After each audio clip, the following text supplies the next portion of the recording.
শ্রীভূমি শহরে জবরদখল উচ্ছেদে পদক্ষেপ। আজ সকাল থেকেই শ্রীভূমি পুরসভার উদ্যোগে শহরের সন্তর বাজার এবং পিডব্লিউডি বাজার এলাকায় চলল উচ্ছেদ অভিযান। দীর্ঘদিন ধরে অভিযোগ ছিল রাস্তার পাশে কালভার্ট এবং সরকারি জমি জবরদখল করে গড়ে উঠেছে অবৈধ বাণিজ্যিক প্রতিষ্ঠান। এভাবে রাস্তা সংকীর্ণ হয়ে যাওয়ায় যান চলাচলে গুরুতর অসুবিধা হচ্ছিল, এমনকি হেঁটে চলাচলও সমস্যা হচ্ছিল। এই প্রেক্ষিতে আজ প্রশাসন অভিযানে নেমে অবৈধভাবে নির্মিত দোকানপাট ভেঙে দেয়। উপস্থিত ছিলেন পুরসভা এবং প্রশাসনের কর্মকর্তারা, ছিল বিশাল পুলিশ এবং সিআরপিএফ বাহিনীও। পরে প্রশাসনের পক্ষ থেকে জানানো হয়েছে ভবিষ্যতেও চলবে উচ্ছেদ।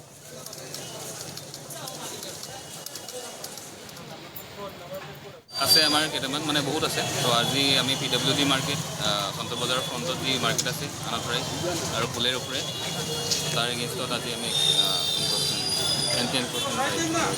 কিমান দিন পৰা দেখা গৈছিলে যে এনেকা উচ্ছেদ কিছুদিন পিছত স্বাভাৱিক হৈ যায়, এইবুলি কি এনেকা হ'ব নেকি? নাই, এইবাৰ আমাৰ কণ্টিনিউৱাছ এভিকশ্যন চলি থাকিব।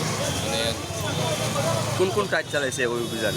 বৰ্তমানটো আমি পিডব্লিউডি মাৰ্কেট, তাৰপাছত এতিয়া সন্তৰ বজাৰ ফ্ৰণ্টত আৰু ফুলেৰ ওপৰত ঘাট লাইন আৰু কোন ঠাইত হ'ব?